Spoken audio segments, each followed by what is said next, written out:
Steve Allen, if you can make sure that you cover the Vista Points and the Crosswalk and whatever else that was covered before in the meetings before our council meeting. Will do. Thank you for the reminder. Okay, thanks.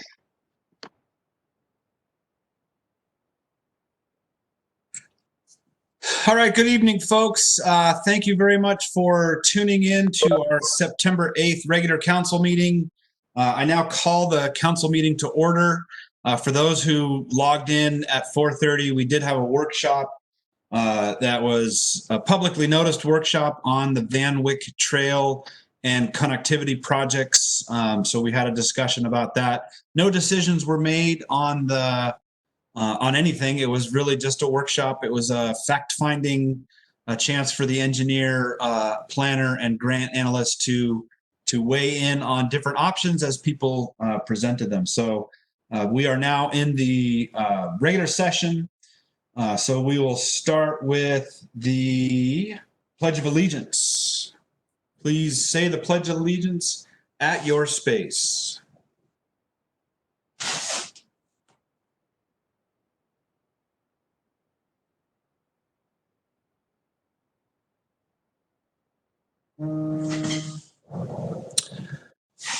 All right, thank you very much. And now we will have a discussion or approval of our agenda. Actually, I'm sorry, I want to back up real quick just to make sure that everybody hears. There was a loss of water for 47 customers down in the lower part of town. Public Works has been working on that and expects to pressure up again this evening. There was a brief moment on the webpage when the comment was made that pressuring would return on Saturday. That is a mistake. So the plan is to get that up and running this evening. So I just want to make sure that everybody knows that. Steve, yes. Notices were distributed to the affected residents, which stated Saturday. So this is a correction that that is supposed to be for tonight. Okay, thanks for that, Eli. And certainly if you're in the affected area, you know someone who's not on the call, if you want to just help spread the word, that water will be returned this evening, thanks to the diligent work of Public Works. So thank you very much. So we will have an approval of the agenda. And so tonight's agenda, as stated, do we have any discussion from the council about agenda items for removal or consideration, including the consent agenda? Anything that we need to pull from consent and put in discussion? Yes.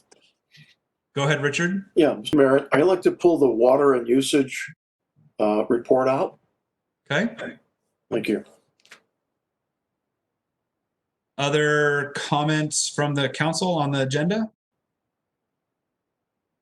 I believe we received a member of the public wanted a thing removed or pulled for a later discussion. It was ASBS Stormwater project. They'd wish that this could also be a regular agenda item at the next meeting, from what I understood. Yeah, I saw that they wanted it pulled and it was an update. And so we will certainly bring it back as a future agenda item as we move forward with that. Does that work based on what you read in the comment? Does that meet the needs or the request, in your opinion? Yeah, I think that's what they asked for, that it would be on the next agenda as more of a discussion. I agree. So we will make sure that that we include that as, usually at the end of the meeting, we discuss, agenda items for the future meeting. And so we'll make a note of that right now. Any other discussions from the council on tonight's agenda? All right. Any discussions from the community on the agenda? All right. Hearing none. Do we have a motion to approve tonight's agenda? I'll move to approve. I'll make a motion. Go ahead, David. So we have a Okay, I'll make a motion that we approve the agenda as updated. All right, a first from Mr. Grover and a second from Mr. West. I All second those, the motion. oh, okay, a second, a second from Mr. Clumpus. All those in favor, raise your hand. All right. Yes, for what it's worth, folks, I know that there's quite a bit of delay for a lot of folks, so please don't hesitate to remind me to slow down if I'm not letting people chime in. So we have an approval for tonight's agenda. At this point, then, we've had our workshop. We have our minutes to discuss. We have approval of the minutes from the August 11th meeting. No, sorry, they will be reviewed at the next meeting. So we don't have minutes. My bad. I did not read that correctly. So we will look at our August meeting minutes at the October meeting. At this point, we'll move into council reports and committee assignments. Let's start with Mr. Klompus. There we go. I don't have anything to report at this time. Okay. Mr. I was able to, oh, did you say Mr. Davies? What would you say? Mr. Grover. Okay, you did say that. I only heard half of that. I was able to attend the Redwood Coast Energy Authority meeting. I'm looking forward to Monday starting my racial equity subcommittee with them too. And I'm also next Monday going to the offshore wind webinar. I'm starting, there's a webinar series. I'm registered for that. Be getting more involved with RCEA overall. So I'm looking forward to that. And I am up for election in November, just to make that announcement. I want to keep that fresh. I will be doing some phone banking probably. And I've asked Dwight Miller, former councilman, to be my campaign manager, and he agreed. So you might be hearing from him too, because he's definitely the in guy in Trinidad. He knows everybody. So that's about it for me. Thanks. Thank you. Mr. Davies. Yeah, the Trails Committee will be meeting again as a special meeting on September 21st, I believe it is. The Trails policy is coming back to us from the Planning Commission for another look. We met on the 15th, but I think I already reported that out at the last city council meeting. So I don't have anything else to report. All right. Thank you, Mr. West. I just have a couple of things. Again, the last chance grade is from HCOG, excuse me. Last chance grade. They are moving along what they think is very quickly. The geotech work is almost done. So the next part of the geotechnical phase is all done by helicopter into the remote area. So not only is expensive, it's going to slow everything down. But they are getting closer. They say the environmental process will be done in 2026. So it's not like this is, but they're hoping that things will be able to pick up and maybe get it done a little bit faster. And the corridor work is the Indianola design now is only 2 months away. They're going to do a column supported embankment. So it's going to be, although it was planned for 6 years to get this done, they've managed to get it down to more like 4 years, and they expect some of the construction to begin working in the summer of 2021. So it actually is getting pretty close. That's all I have.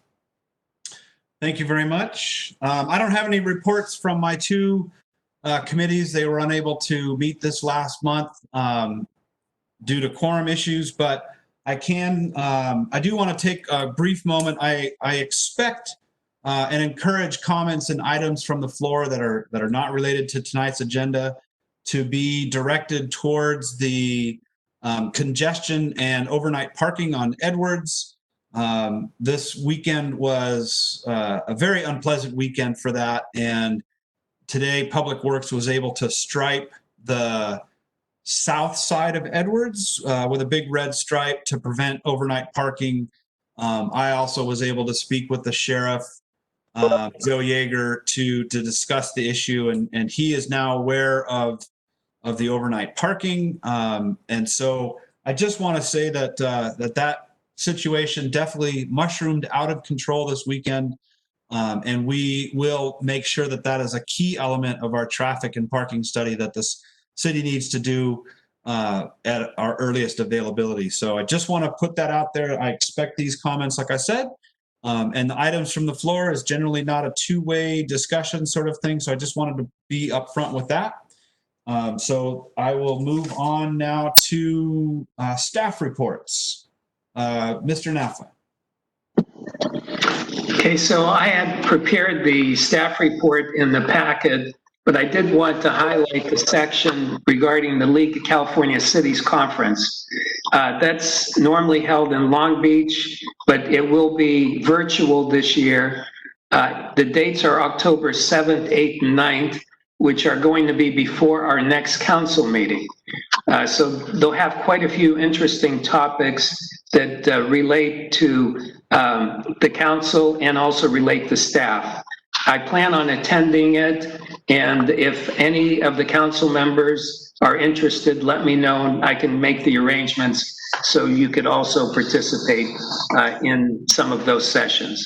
On the website for the League of California Cities, you can see their agenda for the conference. So if you see some interesting breakout sessions and that you're interested in, let me know. So thank you.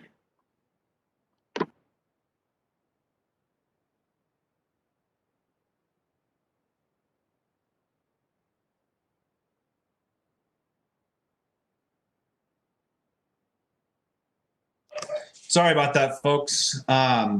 Any questions for Eli based on his comments tonight or what was presented in the council packet? And just to clarify, because Richard asked to pull the water report, that'll be our first agenda item. So we will discuss that in the future. Any other? Okay, so moving on then to items from the floor. At this point, members of the public may comment on items not appearing on the agenda. Individual comments will be limited to 3 minutes or less. Comments should be directed to the council as a whole and not individual council members or staff. Council and staff responses will be minimal for non-agenda items. At this point, I will do my best to see raised hands, starting with Ms. Thompson. And don't forget to unmute yourself. Thanks for the reminder. So I wanted to ask, is there a city ordinance that prohibits people from parking overnight on the city streets?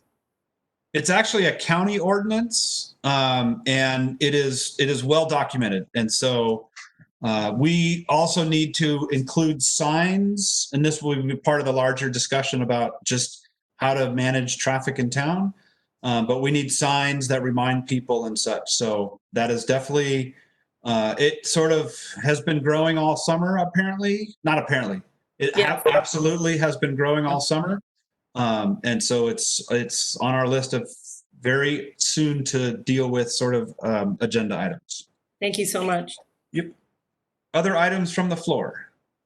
Ms. Provost.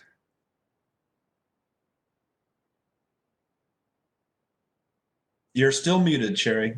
There you go. Thank you. Thank you, Council. I will have to jump off the call at 6:30. As you know, we have many fires in the Yurok Reservation lands, and we're going to have an emergency call regarding that. But I wanted to just take a moment and thank the Council for the 4:30 workshop. It's a beginning process. I think there's lots more discussion that needs to happen.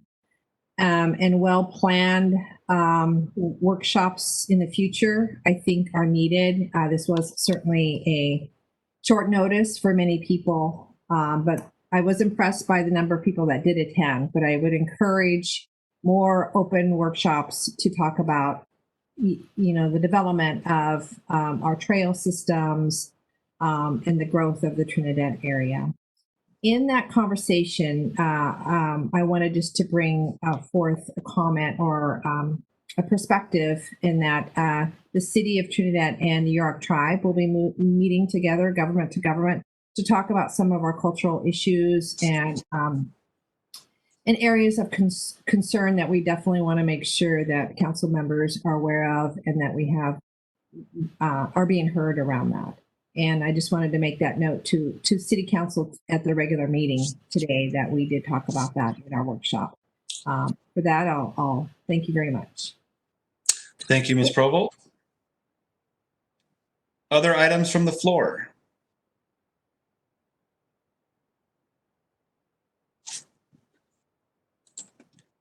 I don't see any other raised hands. Let me actually, if I could just back up very quickly and then we can return to items from the floor. I forgot to report out from our closed session from last council meeting. We had a closed session, which is the annual evaluation of the city manager. So I just want to report out that we had a very, very generative and iterative discussion with the council and the city manager on the operations of the city. And it was very inclusive and I think very productive. So like I said, I wanted to make sure that I reported out on a closed session from last council meeting. So back to items from the floor. Did that give anybody time to think of more things that they wanted to weigh in on? I see Jesse West has unmuted themselves. No. All right. Can we try the callers just in case? I've heard from one person. Yeah, this is the city clerk, Gabe Adams. I'm going to go ahead and unmute all of the callers. Okay. At this point, anyone who's called in on the phone, you have the floor. Now there's 4 of you, so we'll try not to have all of you speak at once. If you wish to contribute any items from the floor. Hi, this is Sarah Lindgren. I was just wanting to clarify from the 4:30 workshop, was the government-to-government meeting with the Yurok tribe regarding just the Van Wyck Trail, or was it regarding the entire connectivity project? Thank you for that, Sarah. Actually, it's an initial government-to-government meeting.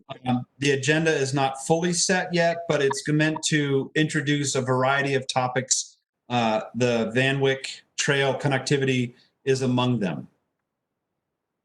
Thank you. You're welcome. Anyone else who's called in? Dorothy Cox here. Go ahead, Dorothy. I appreciate that you addressed the ugliness of the weekend that we had and the days and nights of ugliness. That was mostly what I was going to speak to. Besides the Edward Street issues, I spoke to a lady on Underwood who had people from the campers on her property using her hose, getting her water until she had to run them out and string something across her driveway. What time did we have law enforcement that day? I don't want to call enforcement because there's no enforcement, and I don't mean to be unkind about that, but there isn't. What police presence did we have? As I drove to the dock and back at 9 o'clock at night, there was a party going on at Launcher Beach, big halogen lights, music, dancing, general mayhem, so to say it simply. But what police presence did we have, and until what time that day? Saturday night? Was it Sunday night? Ugly night. In general, oh, go ahead. Yeah, I was just going to say that our police presence is, at least on those days, was generally in the daytime, but however, anything that happens 24 hours, it can be called in and they will respond from McKinleyville 7 days a week, 24 hours for anything. So just because the sheriff is not in Trinidad at the moment doesn't mean that we shouldn't go ahead and have it reported and have them come and address it, because that's certainly a violation of the COVID-19 restrictions of no more than 10 people. Well, I think my point is that it's not so much that we could that someone would have to make a call or would have to report it. It's just that if we had a presence in town, just like on 4th of July, that maybe it would prevent it a little bit from getting as bad as it did. Could we maybe think about next year, Labor Day weekend, sort of like 4th of July, asking for extra help that weekend and maybe going above and beyond a little bit for the rest of us in town that have to deal with this? I'm doing daily evening walk every night. I walk from 6 to about 7:30 or 8.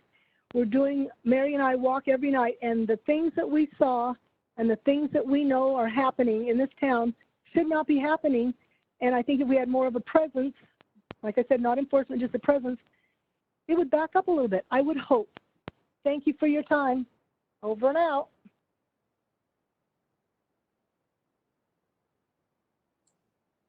I just do want to comment the fact that from the city perspective, we made sure that we had coverage for Saturday, Sunday, and Monday. And then we had specifically asked for some patrols by the sheriff. But yes, we can ask for some patrols beyond the working hours. One sheriff individual works 10 hours. But, to help cover the other time, we would have to ask for either patrols or having the public call the McKinleyville station, or if it's an emergency, call 911. Because we can't have someone here 24 hours, unfortunately. But certainly on the weekends such as that, we did request extra presence. That's appreciated. Other items from the floor at this time?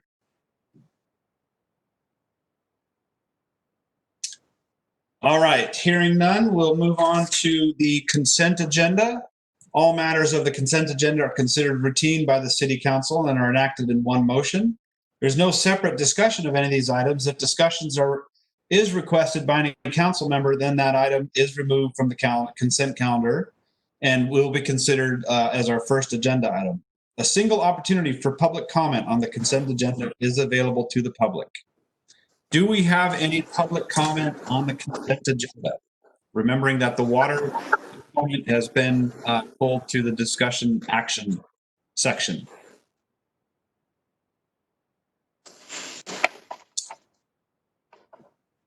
All right, hearing none, do we have a motion to approve the consent agenda?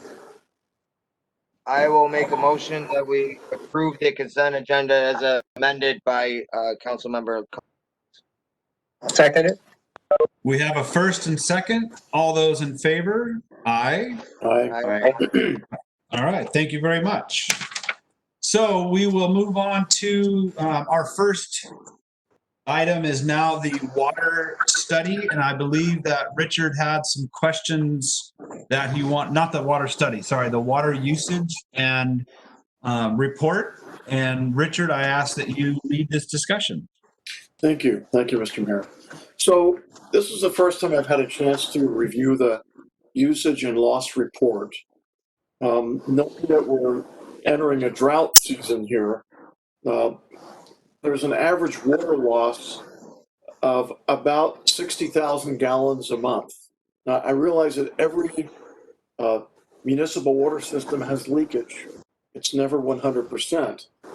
But that's an annual projected revenue loss to the city of $73,000. And if you look at the 68-month projection that this report included, that's a loss of revenue to the city of $412,000.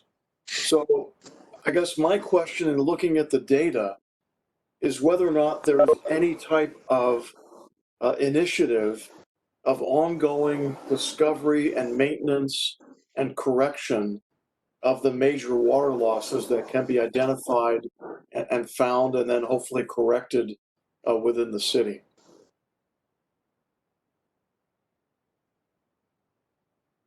Yeah, Eli, do you want to take that? Yeah, and I believe Steve Allen is on the phone and or at least on the line. I was hoping that maybe Steve could weigh in, and then whatever else I could finish off. Sure, this is Steve here. Can you hear me okay? Yes. So good question. This is something that we have brought up before. So the city's water loss in their system is higher than what I would say is average. As you pointed out, no city system is 100% leak proof, but Right. I think that there are certainly opportunities to reduce the amount of leakage in the city system. And so public works staff do regularly keep an eye on things and try to correct things when they see it. And we have also identified that in some of our previous reports as a recommendation or a priority item for the city's water system. And I know in discussions with city staff and others that we're also continuously looking for grant funding opportunities in order to help pay for some of the studies in order to try to get through and identify those, as opposed to trying to do that directly with the water fund itself. But Steve, is there a plan put together to work toward resolving some of the leakage? There is not a written plan that is something that we could share with you and others. There has been ongoing discussions and pursuing grant opportunities to try to get funding in place to help rectify that. And so as far as that goes, it's a plan. I don't know, Eli, if you want to add anything to that. Yeah, we're actually working on putting together a capital improvement plan. And with that plan, we're hoping to, number one, get some grant funding. And number two, identify areas in the city that need attention between the distribution pipes and the meters. In talking with Public Works today, they indicated that approximately less than half, meaning possibly 30 or 40% of our meters have been replaced. And they said that if we could get the remaining meters replaced because they are aging, that by itself should help correct part of the problem. And then beyond that, then we will be needing to start working on identifying certain areas of the city to replace the distribution pipes. And through a capital improvement plan, we can do that over time. So number one would be if we can get grant funding, that would be ideal. Number two, we can identify from the water fund and then hopefully through the capital improvement plan, identify certain sections that can be done on a yearly basis. And until over time, we can get the situation and get the pipes improved, because a lot of these pipes are aging and need replacing. So we just need to do a methodical approach for that, which would be part of that capital improvement plan. So if I can just follow up, is it the planning committee that would handle putting together a process to improve the water system? In other words, if we recognize there's a problem and every city has this issue, which committee does it fall to create a plan to help improve this whole loss of water through the system? Yeah, the plan would be, number one, trying to identify some grant funds through our grants administrator. And then number two, working with our staff in Public Works to do a capital improvement plan on a staff level. And then we would present that to the city council. And then that would identify certain projects that we could be doing over the next 5 years, and would identify what the potential cost would be and suggest how much money should be pulled from the water fund in order to address these different issues beyond any grant funding. So, Eli, would that mean that the city manager, you would lead the process or push the process along? Yes, I would be pushing the process along with Public Works and with our grants administrator. And then once we have certain things that are of substance, we can bring them to the council for approval, and eventually the whole capital improvement plan, but certainly identifying some of these water-related issues that would be able to be tackled by either grants or the water fund itself. All right, thank you. If I could be of any assistance, please let me know. It's a concern that we have limited resources. I'd like to make sure we can use them as efficiently as possible. Great, thank you. Yeah. Okay. All right, thank you for that discussion. And just so you know, too, Richard, as you review the water studies that the city contracted about a year and a half ago, this was an issue that was identified and some suggestions on how to work with it. So we do not have to start from ground zero. We have already some work. And it looks like we have someone, public comment. So I'd like to open it up to public comment because I forgot to do that. Ms. Hostler, Carmison.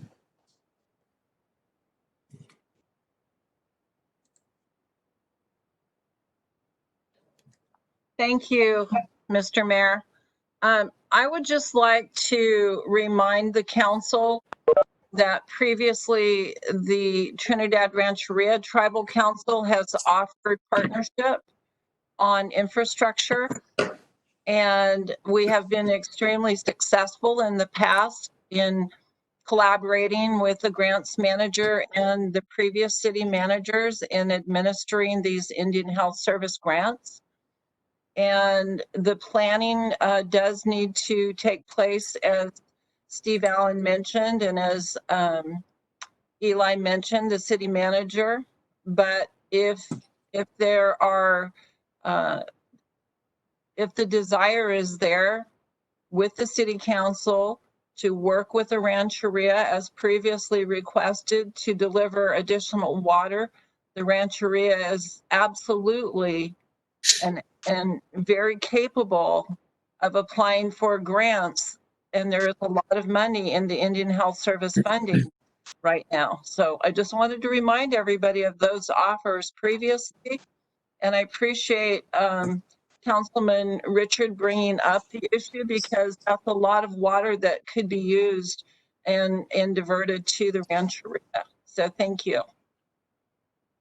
Thank you for that, Ms. Hostler Carmison. Other questions or comments from the community?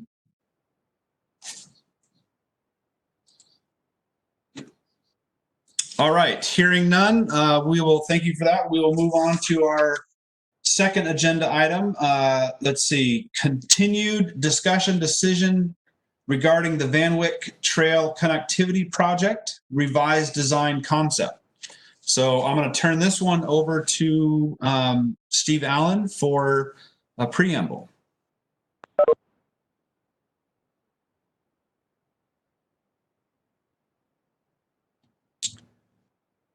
Steve, are you out there? I just got off mute. Eli, were you going to kick this off, or did you want me to jump in? Yeah, I'll just let you get started, and then after that, we can see if Trevor or Becky or myself have something to add. Okay, and my apologies, Mr. Mayor, but this was for the ASBS stormwater update. Was that correct? No, this is the connectivity project, as Eli mentioned, with the Perfect. work on Edwards, the whole thing. Okay, my apologies. I was distracted there momentarily and missed that. So there is a figure 1 in the agenda packet, which is helpful to reference. This update for the connectivity project is based on past input from stakeholders in the public, and the main issue and change is the desire not to repair the trail with a retaining wall specifically. So while the discussion has been going on for some time, the Caltrans connectivity grant project scope still includes that retaining wall. And so that's part of the request and clarification of the change in project is to get council approval to officially go back to Caltrans to request a change in scope so that we can deliver the project. So with the removal of the retaining wall in the Van Wyck Trail, The connectivity project was to provide pedestrian and bicycle connectivity down to the pier. And so that pedestrian and bicycle traffic is being routed down Edward Street, predominantly between Upper Van Wyck and Galindo Street, which now includes a sidewalk on the south side, and it also includes a curb and gutter and 5 to 6 foot wide bike lane, which is shown again on that figure 1 in the council packet as a cross section. So that cross section is what's basically looking across Edward Street, and it's looking uphill across Edward Street. So there's still parking on the uphill side. There's a reduced width travel lane down to 11 feet travel lane. And then there's a 5 to 6 foot bike lane, designated bike lane for uphill bike traffic with the curb and gutter. And then beyond the curb and gutter is a new 5 foot sidewalk. So obviously the pedestrian traffic is intended to be on the sidewalk. The uphill bicycle traffic is on that designated bike lane. And the downhill bicycle traffic would be in the shared vehicle lane, with the concept being that since they're traveling at a similar rate of speed, that it's okay for them to share that roadway per Caltrans guidelines. There's some other aspects that moving that traffic around also includes. One of them is the high visibility crosswalk, which is shown basically from Hector going across to Van Wyck. And that exact location could vary slightly, but this is the preferred location for the crosswalk. That crosswalk was also included in the original grant because there is an existing sidewalk on the north side of Edwards that goes up Edwards to Trinity Street. So that pedestrian traffic normally follows that sidewalk around, and then we need to get them to the other side of the street to continue the pedestrian connectivity. There are some other aspects further up Edward that are still included. So that's shown as the new fencing. It's not new because of the change in the project. It's just new because there's not fencing there existing. And part of that was to try to clarify where people should or shouldn't be to try to protect the coastal bluffs and people from getting out of their vehicles and kind of walking out and around on the bluffs. So that new fencing, as it was in the original grant, was a split rail wood fencing to try to keep with the rural character and not really block the view of houses and other businesses over the bluff, but to try to convey when people do park there that there is a fence and they're intended to stay within the fence line in the road and not go further out on the bluff. There is also a split rail fence that goes from the existing parallel parking spaces near where the lighthouse was, that goes down to Van Wyck Street. And again, that's a similar intent, is to help clarify where pedestrians are welcome and where we're trying to keep them from going off and tromping on the bluff. There is also a new aspect that's shown near the Hector and Edwards area, which is a Vista Point. And there are 3 of them proposed. One of them being in this location, and the 2 others being on either side of the Van Wyck Trail, which is not being repaired as part of this grant. And the Vista Points are intended partially to help give visitors some of the same experience with the trail not being repaired, but it's also providing them a place to sit down, perhaps take some pictures, to rest, to have a picnic if they desire. There could be interpretive signage if desired. The details of the Vista Points are not well developed, which also means that there's a lot of room for input from the public and other stakeholders about what they can include.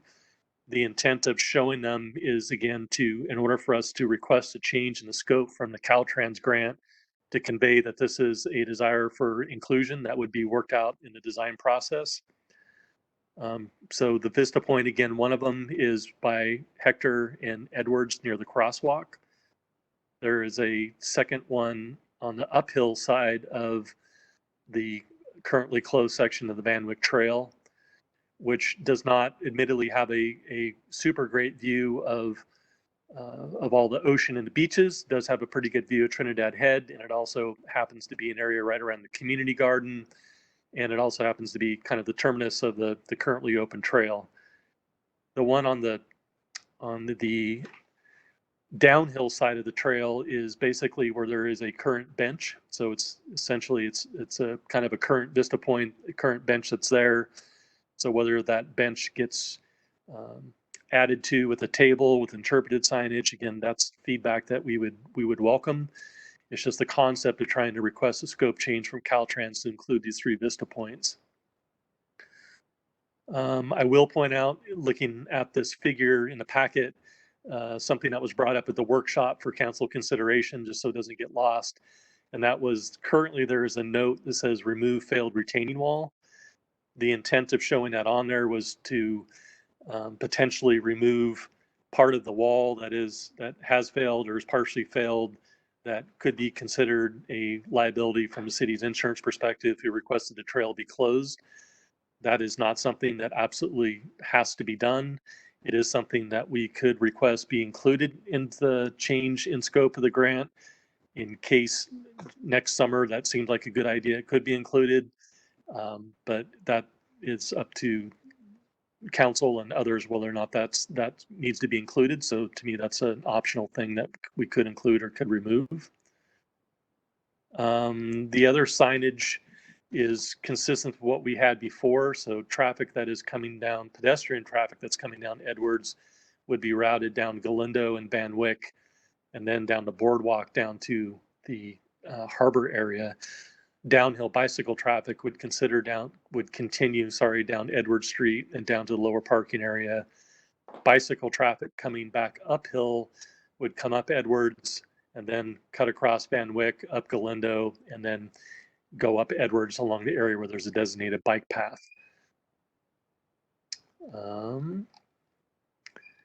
I believe those were all the items that I had in my notes.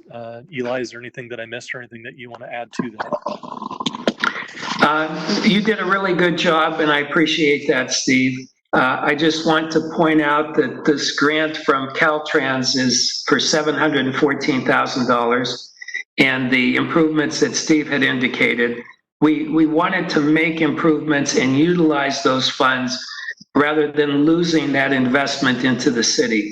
As was noted at the workshop, the current Van Wyck Trail is in disrepair, and unfortunately it was tying up this project that we had the potential of losing the grant funds from Caltrans. So as a result, we separated that, and that's why we had the workshop in the beginning to make it clear that in addition to the Van Wyck connectivity project that was just discussed and is on the agenda, that we haven't forgotten about those other improvements, that we need to address the stormwater, the water, the utilities, and the trail, if there is a way to address the trail so that we would have the existing Van Wyck Trail in addition to the pedestrian improvements and the bicycle improvements on Edwards. But either way, we wanted to make sure that these great improvements along Edwards and with the Vista Points and so on are enhancing the city, and we didn't want to lose that opportunity. So we were very close where they said that we needed to move on the project or else we would lose the funding. And we had already initially asked for one extension, and then now with COVID, we asked for a second extension. And now the plans are going to be drawn after this meeting, where they're going to try to shape them based upon input that we received from the various individuals in the community. Now, the improvements along Edwards, as Steve was noting, on the south side, between the sidewalk and the bicycle path there, will be using existing right-of-way. So the street would remain the size that it is, and this would be existing right-of-way from this existing sidewalk into some of those neighboring properties, so that it would maintain the safety and it won't end up getting people closer into Edwards, but rather providing a safe venue for people to walk along Edwards in a new area that would take them down along Edwards, the south end of it, to Galindo, and there they would turn on Galindo and then turn back onto Van Wyck and continue on down to the harbor in a safe manner, because otherwise along Edwards, once you go beyond Galindo, it's very, very tight there and you know, going around the bend. So this way it would be a nice improvement continuing on down there. And as it goes down Galindo to Van Wyck, that provides an opportunity for people to go to the Vista Point and enjoy the beautiful view that exists over there, and then continue on down to the harbor. So I will see if Trevor has something to add or Becky has something to add.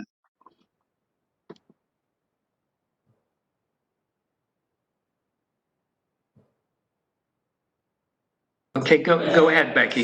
So I just wanted to mention that there's a figure that was in the wrong place in the agenda packet that had the utility support that actually pertained to the proposed project here for the Van Wyck connectivity project. So I just thought to reduce confusion, I thought I would just mention that if you were interested in seeing that figure again, you can look it up. It's in the end of the consent section. And Eli, if I may, thank you for reminding me about that, Becky. I was going to discuss that utility crossing briefly. This is the same utility crossing concept that Patrick Sullivan shared at the last council meeting. It's basically, for those who may not find it, just to describe it very, very briefly, it's essentially a steel I-beam that would be sitting on two concrete footings on either side of the very active slide. So that's somewhere between 50 feet or to 100 feet to try to span that.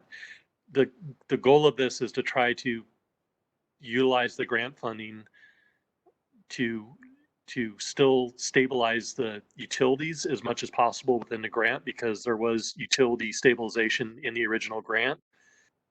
This project, if it's approved and Caltrans approves the scope change and we move ahead, it would not be built before next summer. So that's why there is a short-term, more immediate water line fix and storm drain fix to get through the winter. And this would be a proposal to Caltrans that we hope they would buy into, to do something more than a temporary water line sitting on the surface. This would allow these lines to span the active slide.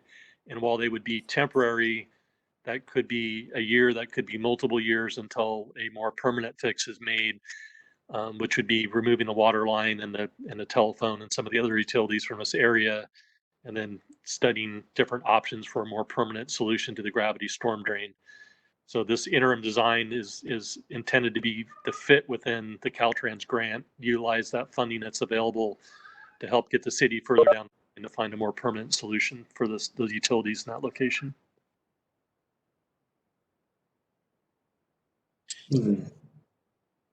I would like to interject, at least this is a thought that I have. And because we have this on the agenda for tonight, I think it's very important that, you know, all of the aspects that you had presented before, Steve, that those would be considered for the planning portion of it. And then the council would be giving you direction to move forward on those. And then as far as the utility stabilization, the fact that you can present that, and then possibly we talked about having some options along Edwards. And I do definitely want the Native American community, from the Churai to the Yuroks to the Trinidad Rancheria, to be able to weigh in on any improvements that are done in the trail area, the existing trail area, to make sure that the stabilization and so on are not impacting cultural resources. So we certainly would like to make sure that whatever tentatively may be considered there, for the utilities is compatible and acceptable by the various sectors of our greater community. Steve, Thank you for that. And also just to remind folks that what we're talking about here is not the specifics, that there'll be other opportunities to discuss design of these features. In essence, what we're looking for here is discussion regarding moving forward with requesting a change in the project so that we can enter the design phase. So I just want to make sure that was clear. So any other questions at this point from the council to either Eli or Steve or Trevor or Becky? Richard. Yes, thank you, Mr. Mayor. So I'm just looking at the plan, and it indicates that a new sidewalk will be installed along Edwards. So I understand the city has the right of way. What essentially happens to that property? Is it just the city takes over 5 feet of driveway space all the way up, or how does that actually work to install a sidewalk? Yeah, this is Steve Allen. It's a good question. So there, in that area, there is not I would say not an abundance of landscaping or things that would be like in some other areas of town if the city was going to utilize its full right of way. So there would be some impact to some of the yards outside of the driveway, and then the driveway itself. So we're looking for options that kind of seemingly, with all due respect to everyone, from my perspective, and yes, I'm an engineer, so keep that in mind, but there didn't appear to be a lot of landscaping in there that would be affected. So we were hoping that was the case. The driveways are a little bit more challenging. Sidewalks inherently are, fairly flat side to side to meet ADA standards, even though the street is fairly steep. So you are projecting out, and some of those driveways are a little bit steep and dive down. So there would be some work that would happen outside of the sidewalk area that would basically be a new driveway apron, and then there'd be an area of what we call a conform that you would conform from the new driveway area down to the existing driveway area. So there is the 5-foot strip that's essentially shown as a sidewalk. What's not shown that does need to happen is that the grant would be helping to pay for a nice conform so that people could actually drive their vehicle and get down into their driveway and get back out onto the road. So the project would pay for that. It's just not explicitly shown that is outside of the right of way, the city's right of way, but that would be incorporated as part of the project, if that answers your question. Mm-hmm. Yes, thank you. Mr. Davies? Yeah, thank you. So one question is, what is the width currently of the lane of traffic?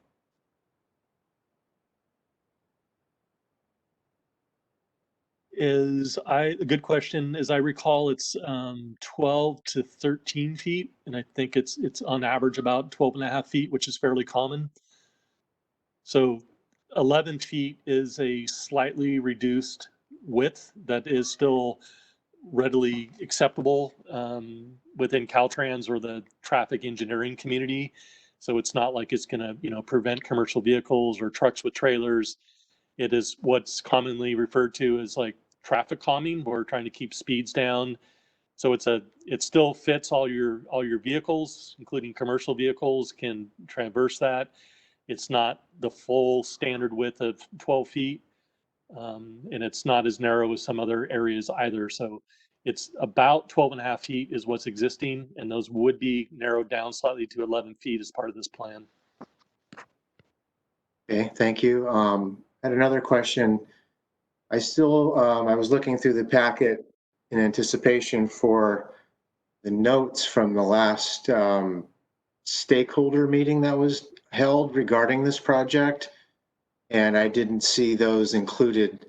So we still do not have the conversations that happened at one of maybe the last 2 stakeholder meetings, as far as I can remember. So I'm hoping those can be put out to the public and to the council. I was hoping they would be for this meeting as well. I will just briefly respond. I did get the meeting notes summarized, and so they're available, but I passed them on, but I don't know I'm not the one who knows the process of how to get them out. So I will follow up with that, and I think probably they would just be posted on the city website, maybe, I don't know where, but I will follow up with that. Thank you. Yeah, we've discussed having those as available as part of this discussion because it seemed like meetings were happening outside of the public purview, and then none of the input is able for the rest of the public to review, which doesn't seem completely transparent in my opinion.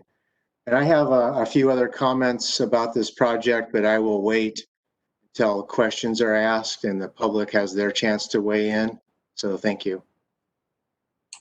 All right, other points of clarification needed by the council from our city staff? All right, let's open this up to the public. Any questions or comments regarding the presentation information presented thus far? Steve, this is Dick Bruce. Go ahead, Dick. I submitted written public comments, but I'd like to read them into the record. Please do. As a 40-plus year member of the Trinidad community, I would like to see the connectivity project move forward as long as it does not have a negative impact on the repair and reopening of the Van Wyck Trail. In looking at the map of the project, Figure 1, page 52 of tonight's packet, it appears that part of the project includes remove failed retaining wall in the closed area of the Van Wyck Trail. This would seem to indicate substantial ground disturbance, something that I thought we were trying to avoid. In addition, as stated by Supervisor Madrone at the August 19th Planning Commission meeting, there is reason to believe that this section of the trail can be repaired without removing the damaged section by using the existing wooden structure as support for an inexpensive temporary repair using stairs and clean native fill. Removal of the existing wooden retaining wall seems to me to be the first step in the ultimate permanent closure of the trail, and I oppose that. I'm also concerned about the placement of proposed Vista Points 1 and 2 out of 3 at the top and bottom of the closed section of the trail. Installation of these Vista Points with any kind of fence surrounding them will also be a step toward permanent closure of the trail. Regarding the proposed utility stabilization concept, using concrete foundations to support a steel I-beam carrying the utilities, I would suggest that the city consider using precast concrete abutments that could potentially support the future addition of a second I-beam, which could be used in conjunction with the first I-beam, to support a pedestrian walkway, thus providing a ready-made option toward the reopening of the closed section of the Van Wyck Trail. My wife and I enjoy the scenic beauty of the Van Wyck Trail and the safety it affords pedestrians when accessing the harbor and beach area by avoiding the busy Edwards corridor. Should you decide to move forward with the connectivity project, please continue to pursue a means to allow use of the trail by pedestrians. Thank you. Thank you, Mr. Bruce. Just to reiterate that Steve Allen did mention that it's in the change request only as a placeholder should it be deemed necessary in the future. So thank you for that comment and for making sure that Steve heard you about the disturbance. Other questions, comments from the community? Meg, Ms. Stofsky. And don't forget to unmute yourself. You are still muted. There we go. We go. Okay. So, sort of piggybacking on some of the other comments that are indicating that substantial documentation that is missing that is necessary for this to go into approving a project concept. How can you approve a project concept when previous meetings that I myself have attended, I haven't attended all of them, but I've attended enough to know that it is very, very clear that the Terai Ancestral Society is completely against some of these things, that including the Galinda Trail, that are going to be impacted in some way. I'm not versed enough in maps, but I am versed enough to know that you're supposed to include all of the documentation from other public comments, and if you've got stakeholders who are supposed to have been at meetings, then have contributed substantial comments, it's missing. So how can you possibly feel empowered and authorized to go forward with something when the people who are here now are saying there's missing documentation? I just don't understand it. And it also seems like there's some hints that Brown Act has been violated by having people making comments or writing things that haven't been included. So I just am going to urge you to stop now. Do not make decisions without the proper documents that are in the spirit of the law, and also in the law itself, on how to go forward on doing complex things. Artificially separating out something and saying, well, we're not going to go forward with that, but we're going to go forward with all other pieces of this that are, it's ragtag. It hasn't been properly established as far as, maybe it's just my 70-year-old brain who can't figure this out. But still, I think that some explanations are in order, and until that is clear and transparent, just stop. Thank you. To respond, thank you for the comment, and we are collecting public input tonight. I see quite a few names on the screen, and I expect that more input will be provided this evening. So I'm going to continue with the discussion to allow the folks who have called in to continue weighing in on this project. At this point, do we have other folks who wish to weigh in?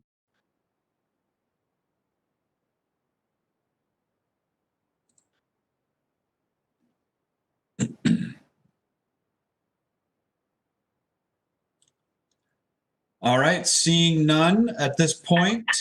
Oh, Mr. Madrone. Thank you, Mr. Mayor and council members and community members. Quite a weekend, huh? Red Suns and all. So I think it was a good move to move the 6-inch water line into the sidewalk project up on Edwards. That takes care of one of those issues long term. Short term, suspending it across the slide is tricky. The existing line's buried. The area that the water line is buried in is not moving. It hasn't moved significantly for many years. It's in the headscarp area, and that headscarp has not moved upslope over the last 30-some years that I've been monitoring it. There is I think, a temporary line, a 2-inch line that runs across there right now. That's exposed. But how do you anchor that line, so that it doesn't move? You got to drive something into the ground. If the ground moves, then your pipe moves. Maybe the engineer has a solution for that, but I think that's a little tricky. As far as drainage, I think that the individual who spoke earlier about concerns, I think it was in the workshop, they purchased Julie Fulkerson's old place, and they had concerns about what options the city might be considering with that drain coming down along the edge of Van Wyck, past that house, and then across the slide. So just to be clear on what that storm drain handles, it does, as Steve Allen mentioned, have an asphalt berm at the top of Van Wyck, right where Van Wyck leaves Edwards. There is a small asphalt berm. about 8 or 9 inches wide, and it's only a couple inches tall. And with the recent chip sealing, it's now even less tall. In other words, the chip sealing brought the road up another inch or so, and so the differential is very small. And you need to increase the height of that berm because if you get a really heavy downpour, the water running down Edwards could overwhelm that berm. All it would take is for the water to be a couple inches deep in the gutter. And when you get a 1 inch downpour or 2 inches in an hour, you can achieve that. So I would recommend you pay attention to that berm and add asphalt to the top of it to make it a little more defined so that water can't come off Edwards down Van Wyck. That water is not designed to come down Van Wyck. That Van Wyck storm drain only carries water off of that initial paved part of Van Wyck as it heads downhill, and the bottom gravel part down to the point where it goes into a culvert before that culvert goes underneath the driveway into the community garden parcel back in there. The only way water can get into that storm drain is in that upper section of Van Wyck. And there's only one parcel that drains to that storm drain. There's the road itself, as I explained, and the parcel upslope from there, Katie Boyle's old house with the small dwarf fruit trees, and it's all landscaped. So that parcel does, in fact, their driveway and the slope drains to this ditch that goes into the culvert system. But the next 4 houses or so above the Van Wyck Trail that has failed, those houses, they don't drain into that culvert. They drain across the slope. There is no way for the water to get into the culvert. The only way you can get into that culvert, if you're water, is off of Van Wyck at the head of the culvert. If you walk down that road, you'll see what I'm talking about. So just to be clear about what the drainage area is and what the contribution of runoff is to that storm drain, I said it at your last meeting, I believe that that storm drain probably carries almost no pollution or very minor amounts of sediment, probably not significant other components like Edwards. It gets oil drippings, copper material from brake linings, and all kinds of things coming down that has to be treated into infiltration basins before it goes into the bay. This storm drain at Van Wyck is not like that. It is a small drainage area with very minor contributions of pollutants of any kind. So that's why I had suggested one fix would be to make a 90-degree elbow just past the Fulkerson parcel and run a storm drain down the slope and inject it into an infiltration dry well before it reaches the beach, so you're not dumping it right into the ocean. I looked at all these things a couple of weeks ago, and it's all doable.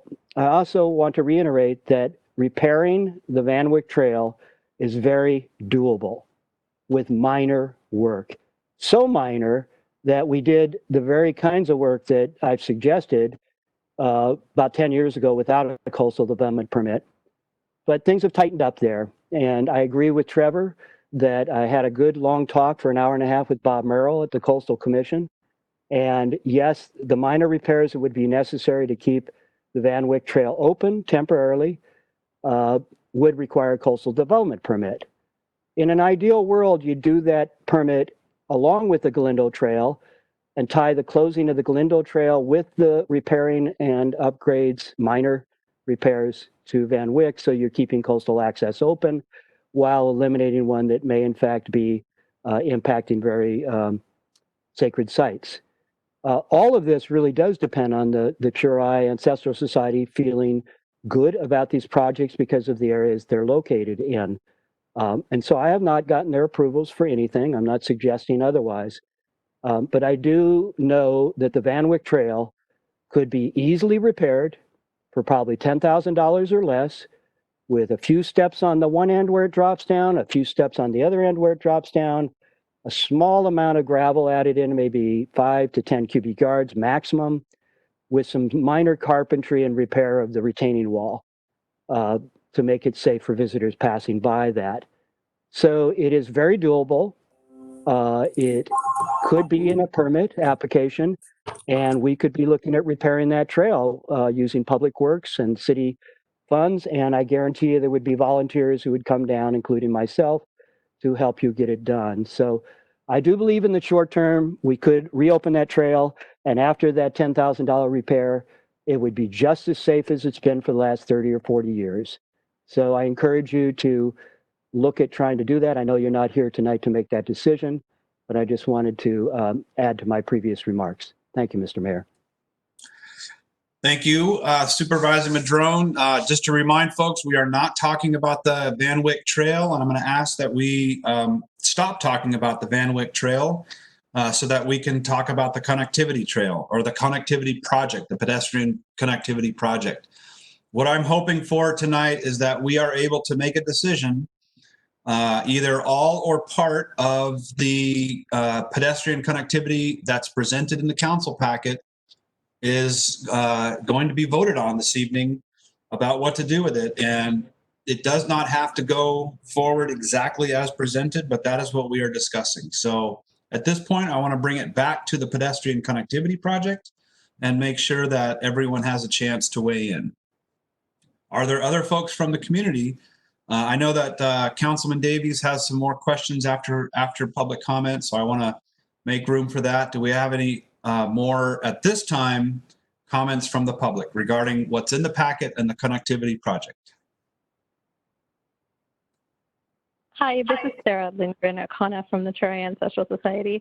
I would just ask that council doesn't make a decision on specific design until after they have the government-to-government meeting with the Yurok tribe, because I think making the decision now and then meeting with them later would be a little bit like a kind of preemptive. So I would just recommend that the city wait on voting for at least design until after that meeting. And Sarah, thank you for that. And just as a reminder that we actually are not talking about design, and we will have ample opportunities moving forward. What we're asking for is the ability to enter the design phase, but we have to ask for a different design than was originally approved in the grant application. So that is really exactly what we are headed towards, is having more input on design. So other questions or comments from the community? All right, and there will be, we'll make a little bit of room here after council comments and questions for the public to weigh in again. As these things go, as our conversations spark other ideas and whatnot, I want to make sure that we provide ample room. But I want to bring it back to the council at this point. Mr. Davies, you had indicated that you had maybe a couple more questions or comments. I'm not sure which, so I give you the floor. Thank you. All right. So I had some comments to make, and one of them was, and it's been brought up previously, and it was brought up at our last meeting as well, as and I agree with Dick Bruce on this aspect, is I'm not in favor of anything that's going to be done that could preempt or fixing the Van Wyck Trail. So removing that retaining wall would seem to be very invasive to the soil, which we've all been trying to not do, which is the reason why we voted against having a soldier pile wall down there, from my recollection. So I would be all for not removing that retaining wall and leaving that there. I would like everyone to consider the cumulative impacts of all of these projects on our town, and I brought this up before. Stormwater project, this project, they're all talked about as separate projects, but in reality, they're not separate projects, because as we start looking at these timelines, they all start backing up on each other very tightly. There's a ton of construction that's going to be done with all of this. I do support the ability of this grant to pay for utility movement and working on our utility infrastructure, making it better and safer and more reliable. But with that said, I was not in favor of this project before I was on the city council, and I'm still not in favor of this project. It seems like we are scrambling to to use money for using money's sake by putting in the sidewalk is a great idea, but you know, if the road is very wide right there to walk on, if people want to walk on, but if the trail is, you know, ultimately repaired, that is not an issue. And, you know, the Trails Committee has lobbied for $10,000 in the budget to do trail maintenance. We have it this year. It was not used last year, so maybe the Trails Committee needs to lobby for carryover of those funds when they are not used. So back in the spring when we voted on not doing this project based on soldier pile wall and all of the public comment that was made in the years prior, and none of that comment has been produced for any of these conversations. So the comments that have been compiled over the years, in my opinion, should all be presented still, because it's like they never existed in the first place. And the overwhelming opinion of the public for this project was in the negative. You know, all of these paintings on the street with huge people riding bicycles in these sharrows, these shared areas. I mean, you go down to Arcata, they have them. It's a very urban environment. Maybe it's appropriate, but all of these markings, added fencing, the Vista Point things I don't agree with. Like Dick Bruce said, it's a way of just moving towards closing. That trail's been closed already for a year, and it seems like all of these plans are just cementing that to happening. So I'm one vote, and I realize that. I think you understand the direction I'm moving. If people are in favor of continuing with this project for using the money because we have the money, then the retaining wall needs to not be removed at a minimum. So those are my comments, and I'm interested to hear other people's comments on this and maybe addressing some of mine if you have an opinion contrary or in agreement. Thank you. Thank you, Tom. Other council members? Go ahead, Jack. I disagree with some of the things Tom has said, and I appreciate it, but I still can disagree.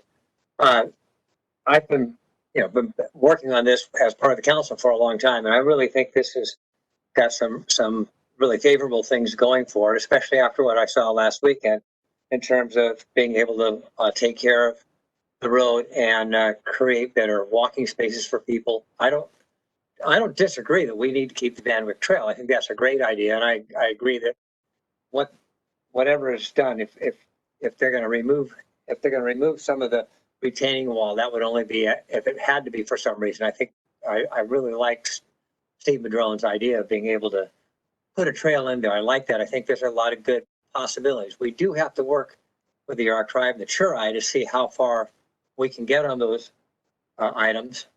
But I still think this is a great plan to get Edwards to be a safer road for everybody to use. And I think if they can put a sidewalk in, that's a nice place to have a sidewalk for people to walk down. People do walk up and down Edwards as well as the Van Wyck, and I think the opportunity to really upgrade this is nice. The other part of it is that this is something that I've heard from that I've heard from the Churai, and I'm not sure if Sarah can help me out with this, but at one point, that boardwalk that was put in was to try to get people to walk down the boardwalk and go around, especially the Galindo Trail.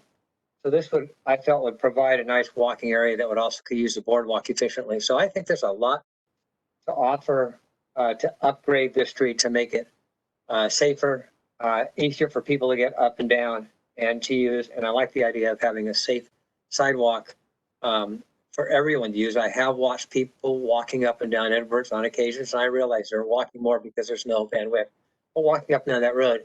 And it isn't, especially on a weekend like this, it's not very safe. So I think we've got a lot of work we need to do on Edwards, and I think this would help us put in the right markings. And the last thing are the fences. We've talked about fences for years, and these were supposed to be small fences that were just to let people know that that was the limit. You're not supposed to walk out on the bluff. So they're just small fences, I think, are good.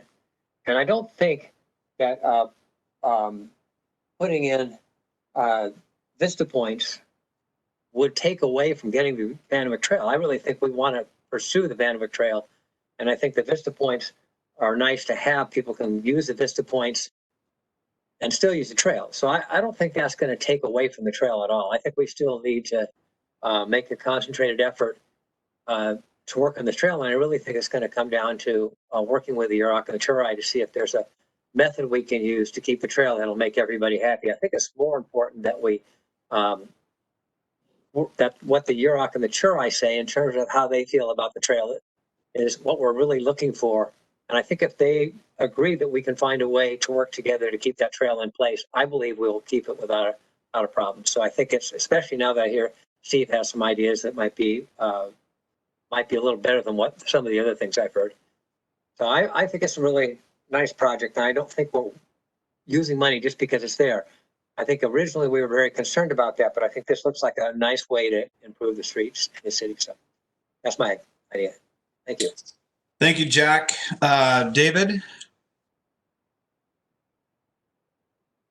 Yes. I hear this a lot too, and I live there, and it's at the point, and I know the people who live there are used to that trail and feel safe about it and stuff like that, but people are constantly almost falling. I had guys with mountain bikes almost falling, then walking up into my yard with them and stuff like that. So I think directing them to change the scope and getting going and having special design meetings. I'm sorry I missed the workshop earlier, but I think having them and having everybody aboard, the reason I voted last time to get rid of it, because I wanted to reset things, because I felt like I was getting wrapped up in a lot of decisions made before I got here. So I think we're still at a good starting point now, that if everybody's along, everybody's along with the grants, they know what's going on, they're told about it, and they get their input, and decisions are made together, that we do have a lot of potential right in that area. So that's it from me for now. All right, thank you. Richard, do you have any comments you'd like to add? Questions? I do. When I look at this bicycle and pedestrian connectivity project, I look at it as being something separate from the Van Wyck Trail. Whether you strip out even the utility repair and put that aside, this project still will help people that want to get from Trinity and Edwards down to the beach. It would be helpful to have a bike trail, a pedestrian walkway. So I'm supportive of the project. It may be helpful to eliminate the sticking points, which is the Van Wyck Trail, to simply carve that out from this project so we can get this thing moving and provide an alternative method for people to get from Trinity and down Edwards to the beach and get them there safely without getting run over or other issues. But from my perspective, the sticking point is not the overall project, it's the Van Wyck Trail. So if that portion of it can be subtracted out, I don't think there'd be that much opposition to simply making it easier for pedestrians to use the current right-of-way to get down to the beach if that's where they want to go. Thank you. So as we've said now multiple times, this connectivity project has pulled out the thing that everyone keeps talking about. So I'm not really interested in continuing to have to say over and over, we're not talking about the Van Wyck Trail, and we're also not excluding the Van Wyck Trail. So I think we've made it clear as a city that we are committed to finding a solution to that. And tonight is for the connectivity project. And our engineer gave us a summary of the different elements of the connectivity project: the Vista Points, the sidewalk, the crosswalk, the flow of traffic, the directing traffic, foot and bike traffic in a safe way that is within specs of, traffic considerations for width of street. So I'm going to ask that the council consider that when it's time for a motion. I want to bring it back one more time to the general public for comments or questions, and then I'm going to ask the council to either, to make a motion on this agenda item. So out to the public, the general public. Are there any closing comments that folks want to make from the general public on this item?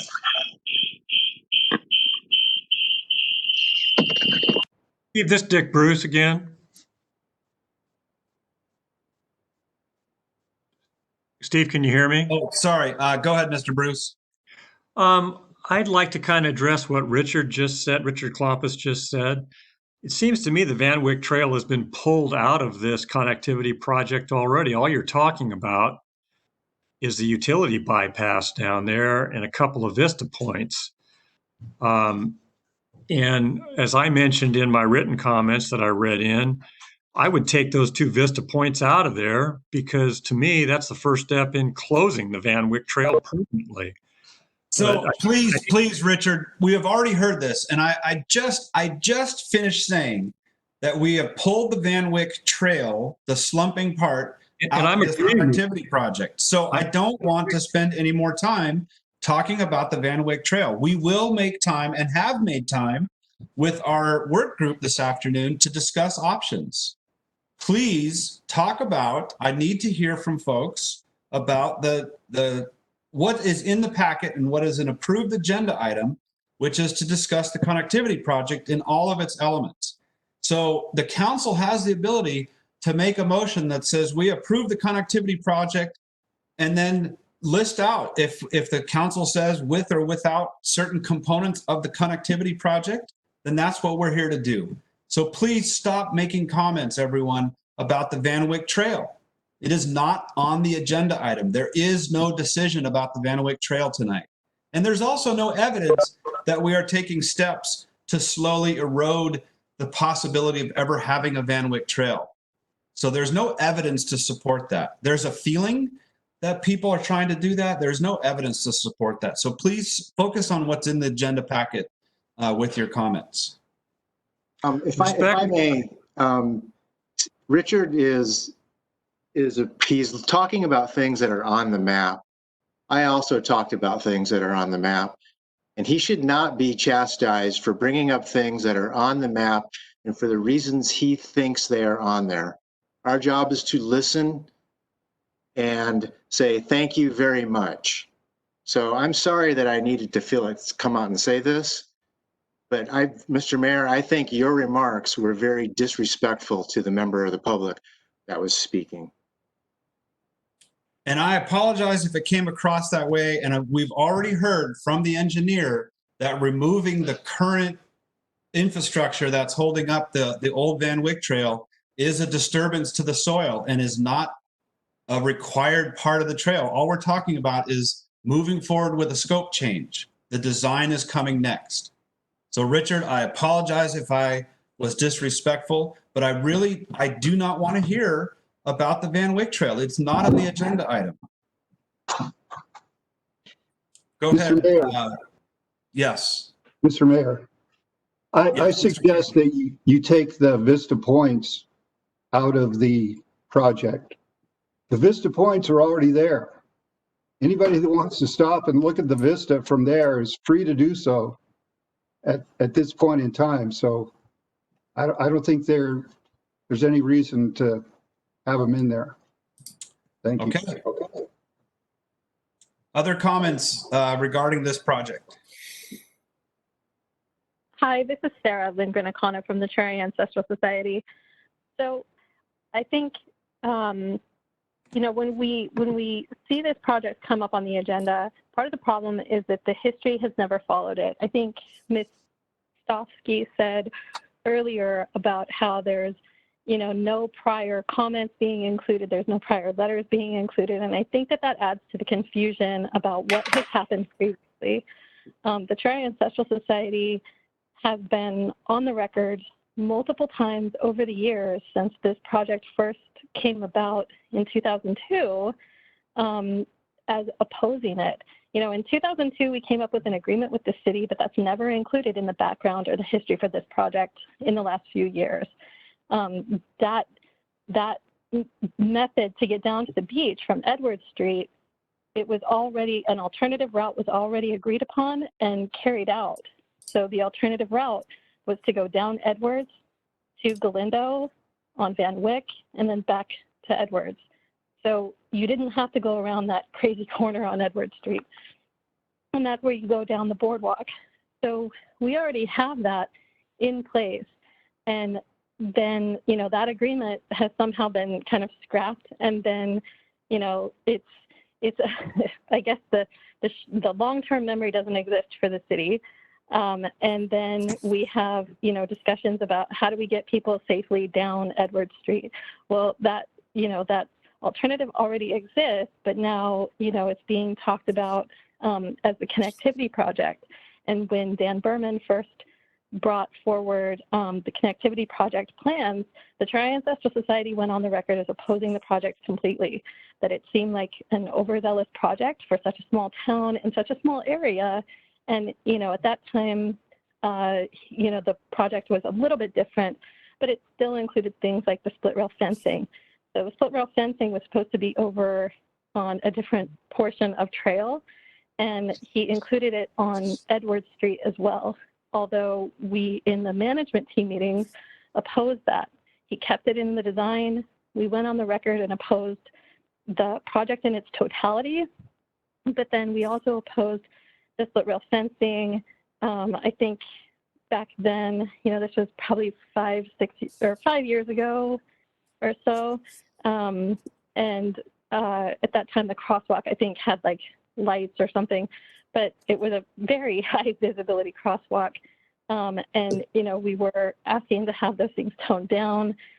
There's suggestions of interpretive signage. There's, you know, all this stuff that creates like visual clutter in an area where people come to look at nature. They come to look at, you know, they come to look at the ocean.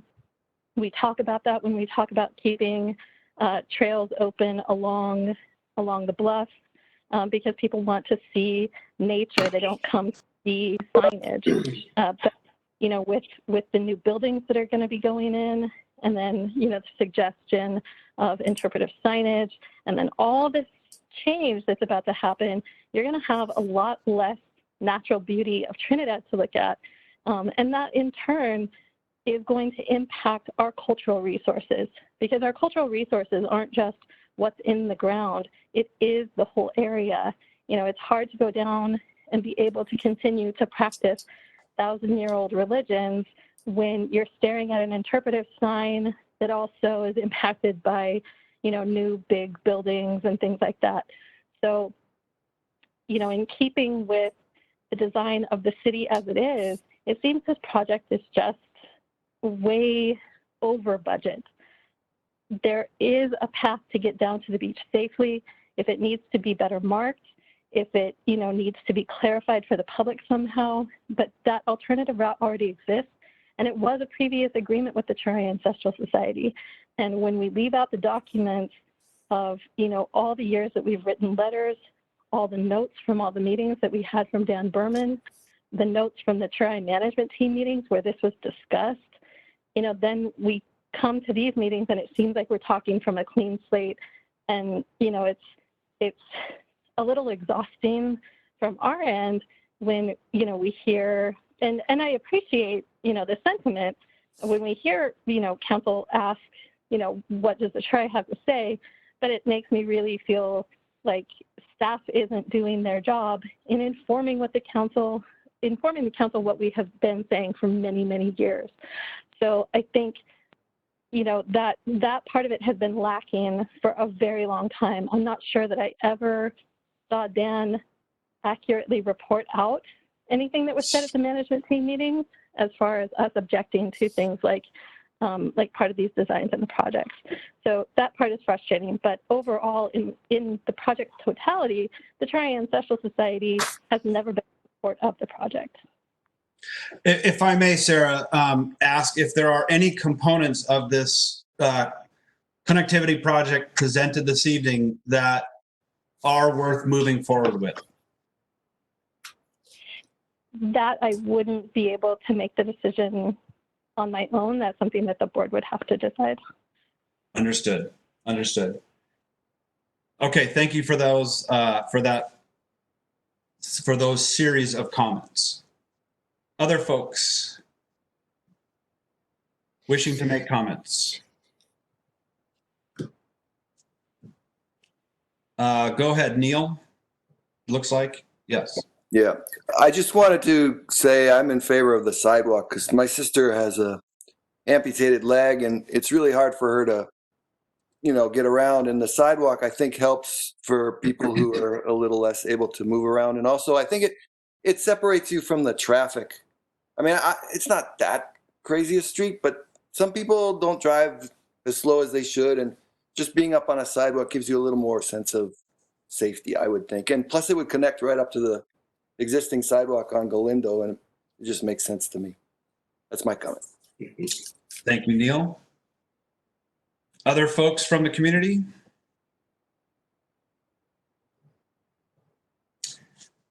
All right, I'm going to bring it back to the council at this point.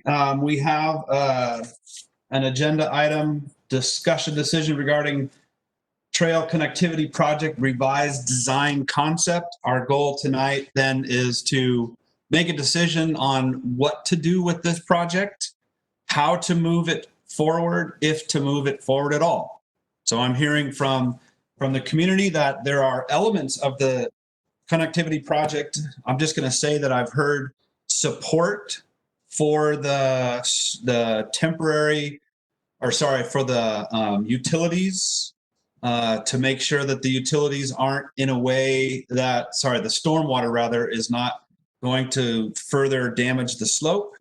And I've also heard other folks on lots of different wavelengths about this component versus that component. So we've heard from the community. We know that there are elements that are able to be separated out. So I'm asking the council to consider a motion on this agenda item. Go ahead, Mr. Grover. I'd like to make a motion.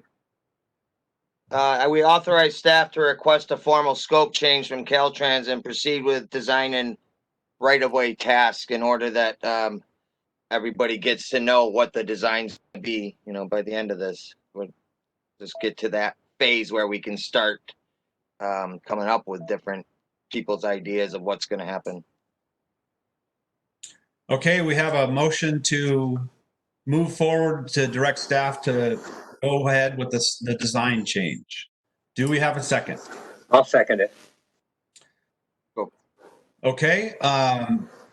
Any further discussion on the motions?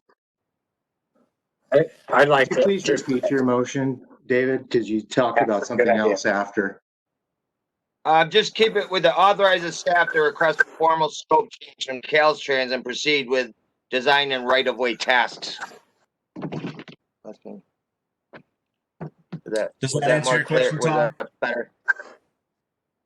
Yeah, we talked about a few things as far as not removing a retaining wall and some other things. I don't know if that should be part of this or not. It's on the, it's this, so what I guess part of the confusion with myself and maybe others is that I'm looking at the map as being the scope change. Because that's all the information we have. But David, would you entertain I think it's called a friendly amendment to add language regarding the removal of the current existing retaining wall?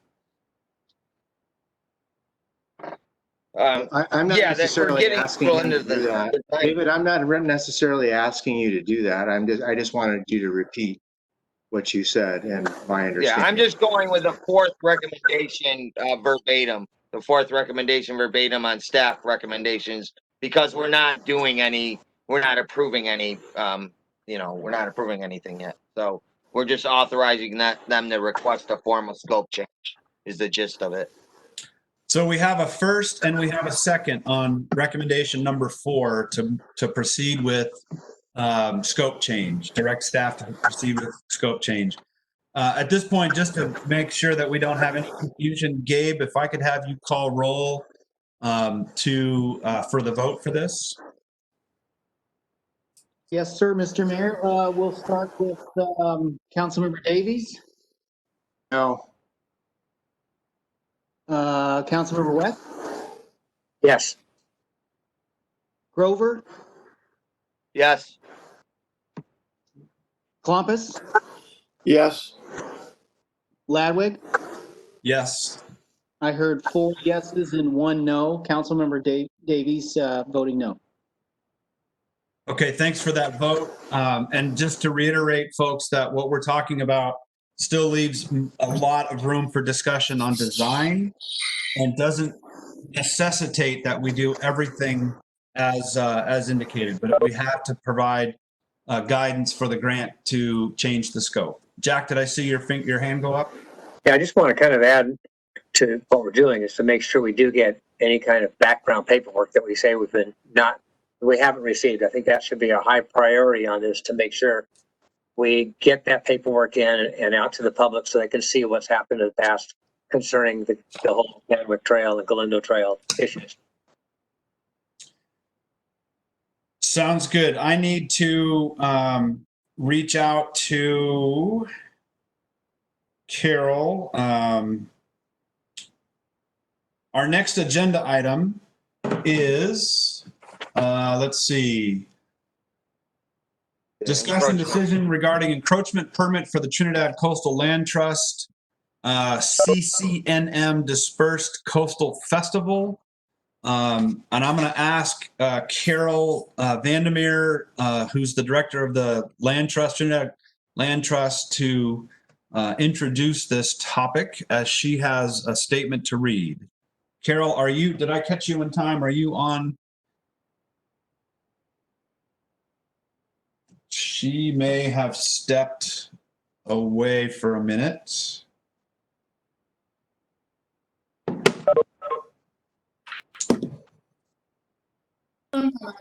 There we go. All right. Am I there? Yeah, you're up, Carol. All right. Thank you, everybody. I just got to listening in and working on some things. I had a letter to read, a statement from the festival committee. So can I just read that briefly? Yes, please do. Okay. On behalf of the Dispersed Trinidad Coastal Festival Planning Committee, we are requesting that our encroachment permit application be withdrawn. While the planned dispersed event received a Humboldt County COVID-19 approval certificate and would not have been a typical festival where people gather, we received numerous letters expressing concern about any planned activities in Trinidad. In response to these concerns, we are going to do an all virtual event. It is understandable that some community members would react negatively to the thought of a traditional festival during these times. We could have done a better job of communicating that we had no plans for a traditional festival. It was not a fundraiser, and it was strictly planned for educational purposes. Our committee is made up of multiple partners, all part of the California Coastal National Monument Gateway Group. Our goal is to educate the community about the importance of the California Coastal National Monument and demonstrate how multiple agencies and businesses can work together to provide safe and responsible enjoyment of the coast. Our virtual festival will start at 8:30 a.m. on the Saturday, the 26th, and we encourage all of you to tune in live via the Trinidad Coastal Land Trust Facebook page and learn more about the work of the California Coastal National Monument Gateway Partners to educate and encourage responsible recreation. The virtual Trinidad Coastal Festival will also be recorded and can be viewed after the event at trinidadcoastallandtrust.org. So that's it. Thank you, Carol, for your statement from the committee and for listening to folks from the community with concerns about having a gathering of people. So At this point, there really isn't any further discussion other than thank you for the statement, and we will move on.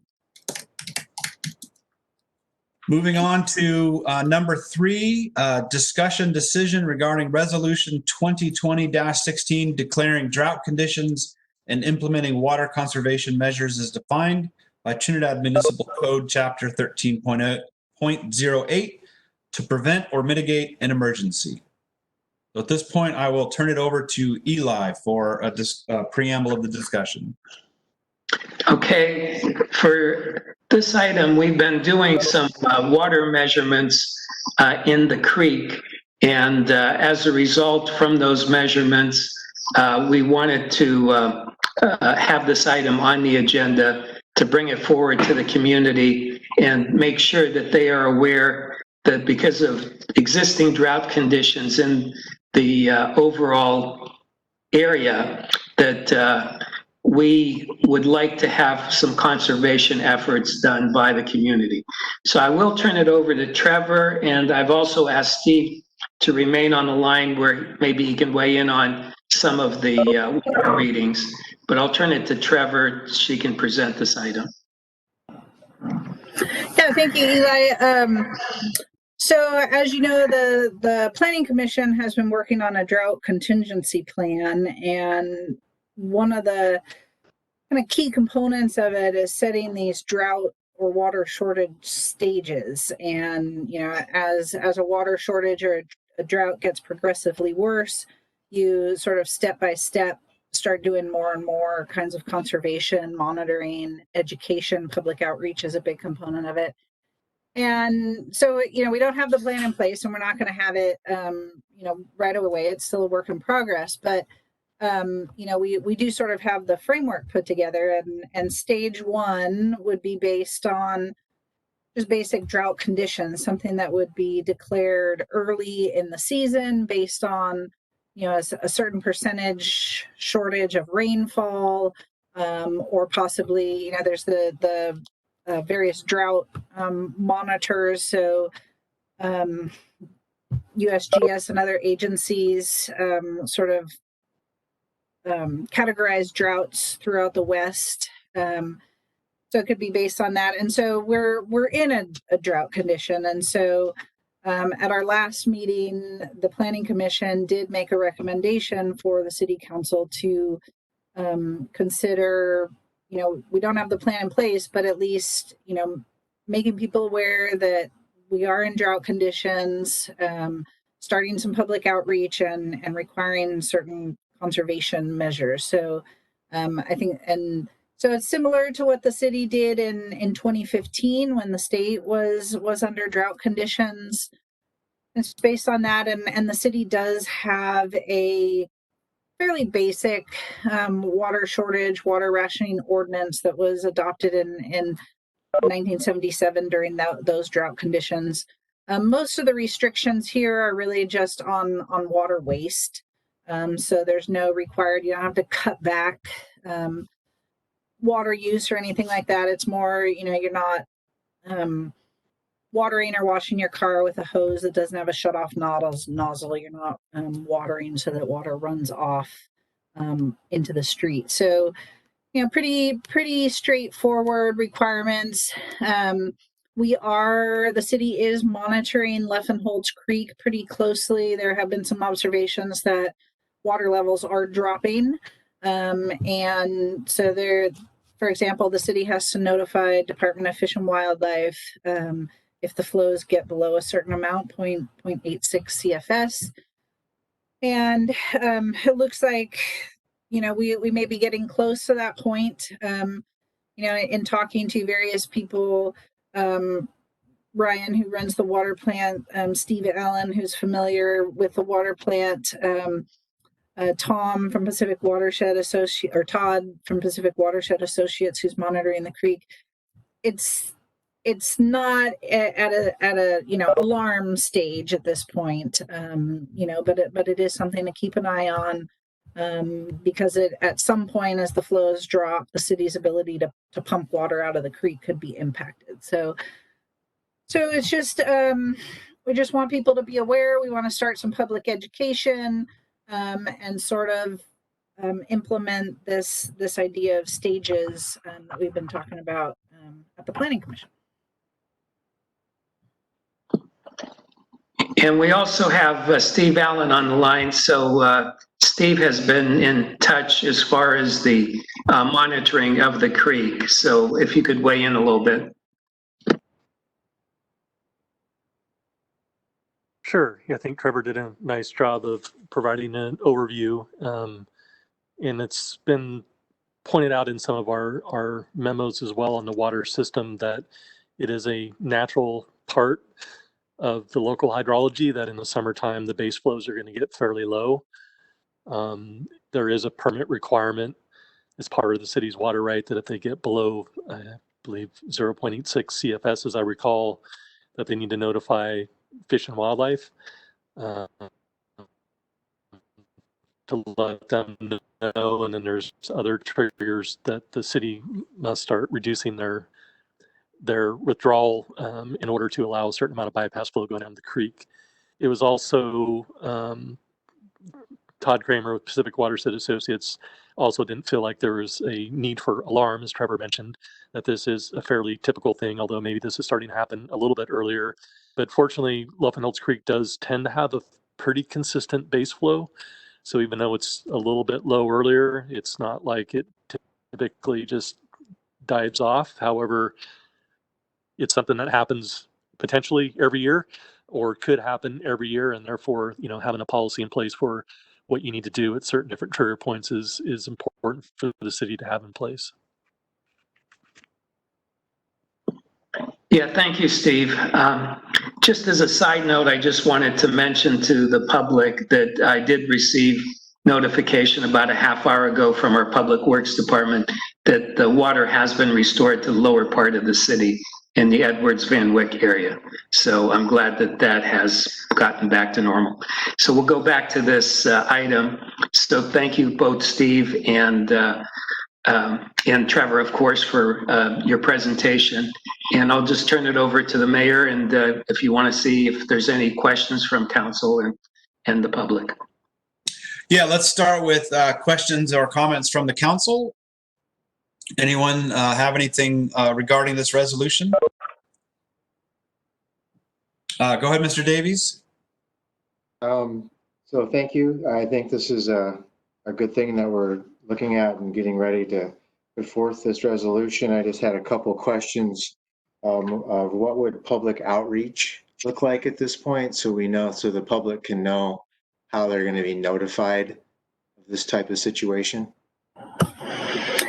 That's a good question. And at the Planning Commission level, in terms of our plan, that's something we're still working on.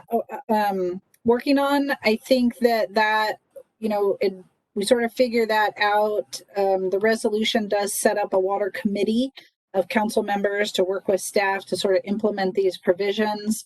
So, there has been a suggestion, for example, that Angela sort of be in charge of disseminating information. The city's RVS software that does the water billing has some capabilities, so we can send out like postcard notices to the water customers, for example. So that would be one avenue that would be good to use. Putting information on the city's website, the email newsletter. One of the things we've talked about in the drought plan is also including people in the Luffenholtz Creek watershed. So not just city water customers, but those who are also using Luffenholtz Creek, and let them know that the creek is getting low and ask them to conserve water for everybody who's using that creek. So there's a variety of methods, and I think that's still open for discussion, but we do have a couple of ideas that we'd like to start with. Thank you. Other questions, comments from the council? Okay, any questions, comments from the folks who are left on the meeting, the community?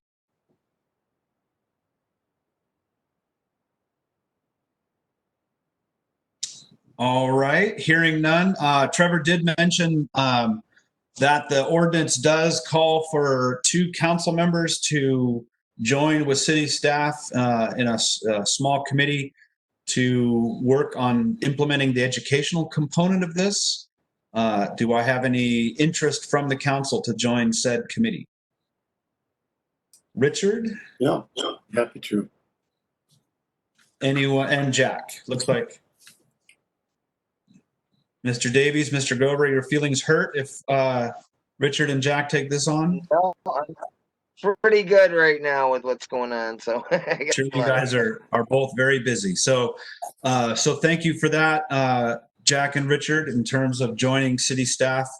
I'm remembering 5 years ago, perhaps, that we had a similar situation where we had recommendations. So I assume that we can sort of dust off old notifications. Now we do have the newsletter, so I would urge us to use our electronic means and our postering website sort of means as well to notify folks. So at this point, I believe we're at the point where we need a motion on the resolution. Go ahead, Tom. Right. This is just a wording thing I noticed on number 5, second page of the resolution. It says, contrary finding is made by the board by resolution. So maybe we need to change that to council. I don't know if we're not really a board. Oh, is that? It's not for the water committee board. Never mind. I agree with Tom. I think that should be council. So it's the council who enacts these conservation measures, and it's also the council who ends them. And I'm assuming that once drought conditions are no longer an issue, once the water level is no longer at a level of concern, we don't have to do anything to unenact this resolution. Really, the parameters of this resolution are as long as the drought conditions exist, right? So come November, we don't have to come back and clean anything up and say we're no longer required to mitigate water loss or drought conditions, right? I just want to make sure. No, I think that is the purpose of number 5 there, and that's a pretty common kind of clause that I've seen in these ordinances and in plans, and that it would require council action to rescind the measures. Okay. I think it's a safe gap or stop gap measure. I don't know, you could think of different things like somebody reporting a neighbor because something is going on in December when we're having pouring down rain and a neighbor thinks you're, I don't know, wasting water or something. So it might prevent, that helps. This reporting or something like that. That helps. They wouldn't be pushing for a fine or something, maybe. I don't know. Really, this resolution is about water conservation, period, but it also ties to the level of the creek and this. Okay, that helps. I was having a hard time connecting those two. So do we have any other discussion on this item? All right, do we have a motion regarding resolution 2020-16? I move we adopt resolution 2020-16 with the amendment to the wording on number 5. A second.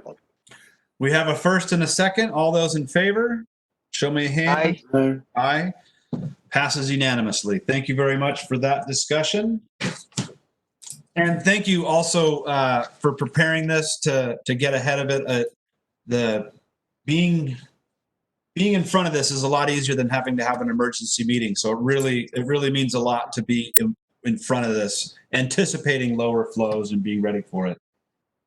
So at this point, we will move on to item number 4, discussion decision regarding first reading of ordinance 2020-01, extending the 7.75% transaction and use tax for general purposes to continue to be administered by the California Department of Tax and Fee Administration if adopted by the voters at the November general election.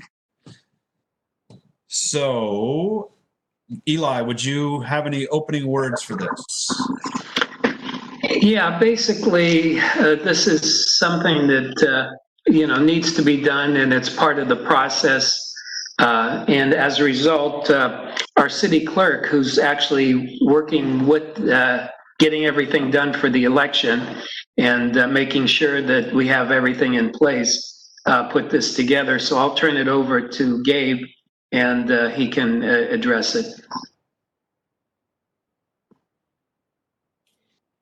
Thank you, Eli.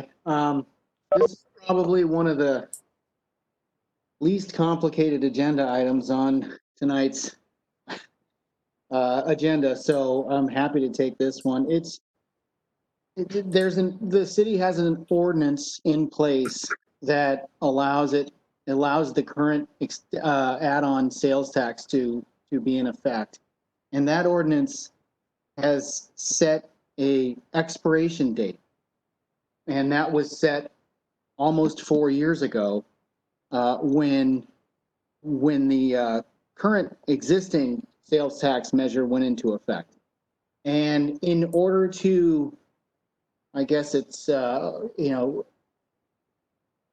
get the Board of Equalization or California franchise tax, is it the franchise tax board? I'm not looking at my packet, sorry. Department of Tax to not initiate the process of taking apart this tax, which takes a couple of months. The city has to be proactive and sort of put them on notice that we are about to have an election and please don't discontinue our tax until we say so. And in the meantime, we are going to pass an ordinance that will tell you that we plan to extend it unless further notice occurs. And that's what this ordinance is all about. It just changes the tax deadline for expiration. It pushes it out 4 years, but it's only hinged upon approval in November. And if it doesn't get approved, then this ordinance is essentially null and void. So that's where we're at today. We have to have 2 readings of this ordinance. Tonight would be the first, and then the next meeting, whether it be at the end of September or early October, will be the second reading and put this to rest. Thank you very much for that. Any questions from the council or comments? From the public, questions or comments from the public? Any need to read the ordinance or, we've got it in the city packet, so nothing has changed from what's in the packet. All right, hearing none, do we have a motion to move forward with resolution 2020-01? I move to accept ordinance 2021. That's second. First from Jack, second from David. All those in favor? Aye. Aye. All right, thank you very much. Passes unanimously. And the final discussion item is discussion decision is council member committees and assignments. So let me get back to my packet.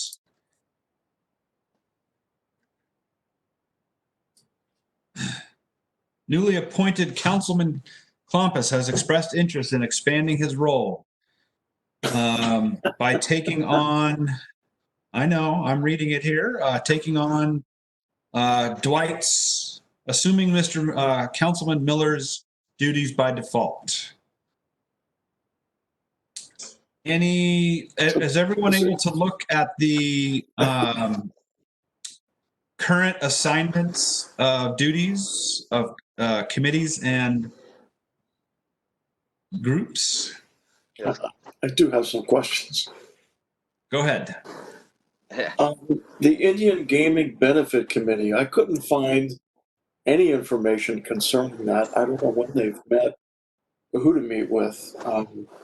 Maybe I could discuss with Eli at another day exactly how to get in contact with some of these folks so that I can begin to contribute and be able to support the city. But the Indian Gaming Benefit Committee, I'm not sure if they've met in a while or even. I think Jack has something to say on that one. Yeah, thanks. I think you better talk to Dwight, but if I remember right, Dwight was not meeting there. That seemed to be one that was not meeting almost at all or rarely. So but I think Dwight would be the one that could tell you about that. Okay. Yeah. And when I joined the council, Richard, 4 years ago, I met with Gabe to kind of get the background on some of these as well. So this is a good opportunity. David, did you have something? I was just going to say that I'd like to keep my position on the board of directors at RCA, which was one of Mr. Miller's assignments, but I have special considerations for that.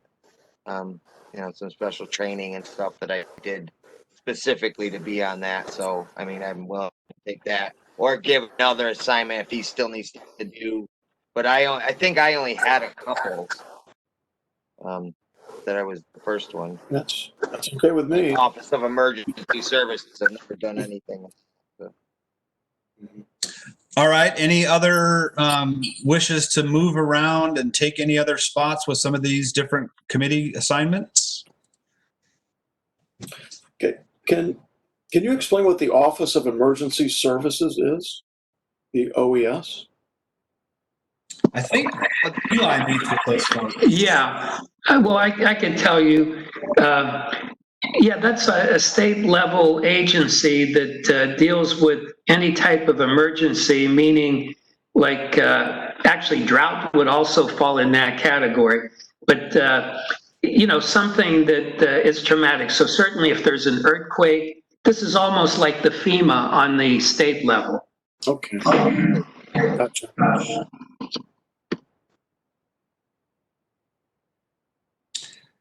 So what I'm hearing you say, Richard, is basically you're interested in taking on all the assignments where Miller was assigned on that's in the council packet. Is that minus the RCEA that David is? That would be fine. Okay. That would be fine. And actually on RCEA, it was Miller as the representative and Grover as the alternate. So if Grover becomes the representative, then Richard could be the alternate. That would make sense. I do need an alternate. There is no alternate now. That's fine. Yeah, that'd be great. All right, so we can make those changes, and thank you very much for your interest in joining up with some of these committees. At this point, that concludes the regular discussion decision items from the agenda. And we have future agenda items at this point, and we already discussed one, which was bringing the stormwater project back. I think we need to just fill in some of the details on the stormwater project regarding the plan A, or choice A, choice B, I believe is what we are really coming down to in terms of location of the infiltration chamber. Am I remembering that correctly, Eli? Well, this was really just put in there to sort of update everyone as to how everything's progressing with the joint projects, meaning the project that the city is planning along with the project that the Rancheria is planning. So somehow we have to get on the same page with that. And when we bring it back to you, it's probably, when we have a better idea from the Rancheria as to if we're able to access and do concept A, which would involve having it partially on the Rancheria property. Otherwise, we would proceed with concept B, which would be to have it entirely on the city right of way. That's right. And we're still working out the details of those meetings with the Rancheria. Yes. So it'll be on a future agenda. It just won't be like immediate. But as soon as we have something to bring back, we will. Okay. Other agenda items that we need to fast track to the October meeting. Well, the one item that we have here that I wanted to mention, and I mean, we can put it as a placeholder if people can meet on the 22nd, which would be 2 weeks from today. Otherwise, I can always ask them if they can do it in October if we have nothing else. But it's a request from RCEA regarding our solar project.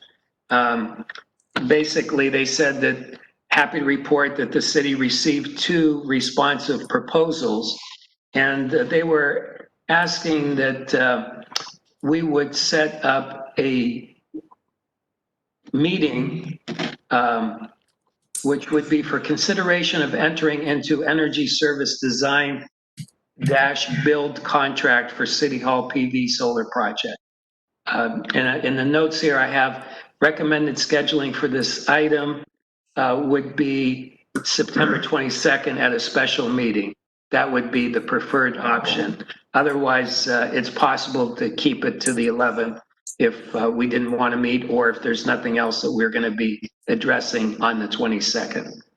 And I'm assuming that if we do have a second meeting in September, that would more likely to allow this project to be completed this year, or is that? I think either way, it'll be completed this year. It's just that it helps with the timeline if we do it September 22nd rather than waiting until the October meeting. It would help move it along quicker. I'm happy to have a one agenda item meeting if that's what it takes to keep this thing moving. How do other folks feel about that? Yes, I am too, because I saw the presentation and yeah, that guy's on it. We'll get a lot done if we can get him over here. It's Jeff, like Jeff Kaufman or something. Okay. The Well, guy Mike did F. it. Coley, Mike F. Coley of RCEA is the one I'm currently working with. Okay. But do the other 3 of you have the ability to meet a second time this month? Sounds like Jeff does. I'm. Yep. Tom, you're okay. Should be fine. Okay. Richard, any issue with that? No. Okay. Okay. So maybe we can plan ahead to have a short meeting on the 22nd. Okay.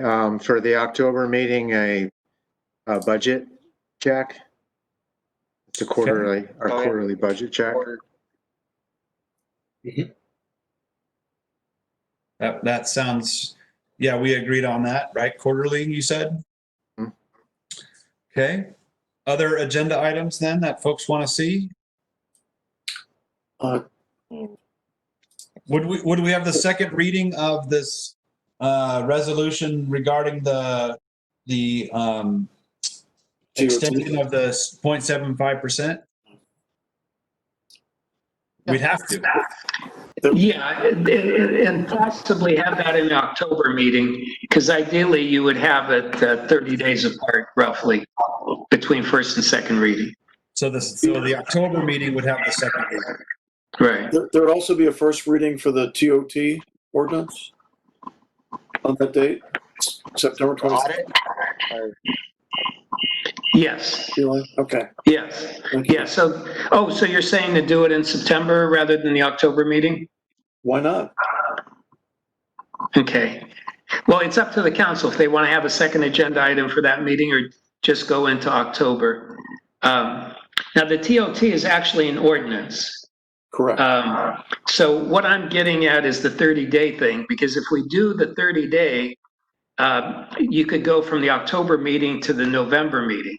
Otherwise, it doesn't help by having it September 22nd unless we have a second meeting in October, because you need to wait the 30 days. That's fine. Let's do it the regular day.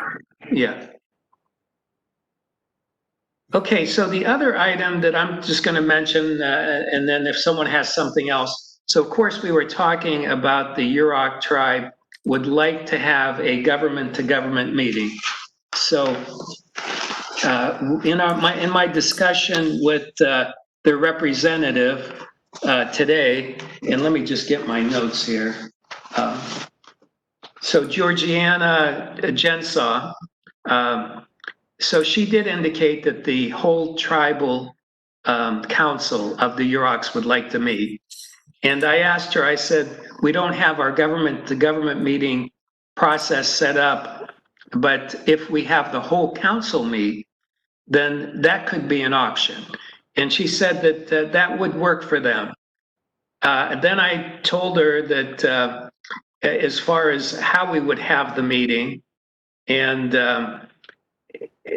whether it would be in person or virtual. And she said that they would like to have a face-to-face meeting, but they've been having their meetings so far on GoToMeeting. And I told her that so far we've been having all of our meetings like that also, meaning by WebEx. So they indicated, or she indicated that she thought that they could just meet with us virtually like we're meeting. And I mentioned to her, because we don't have the government-to-government thing in place yet, that if we have an open meeting, then it wouldn't be a problem. But if we didn't want to have an open meeting, then we have to go through that process to get all the protocol in place. And she said that she felt that that would be fine with them also, to have a meeting that's open to the public. And I told her that what we can do is make some suggestions as to possible dates today, and that I would get back to her tomorrow. So basically, for the rest of September, what are some Tuesday, Wednesday, Thursdays that, ideally Tuesday or Wednesday, but it could be a Thursday also, that would work for everybody.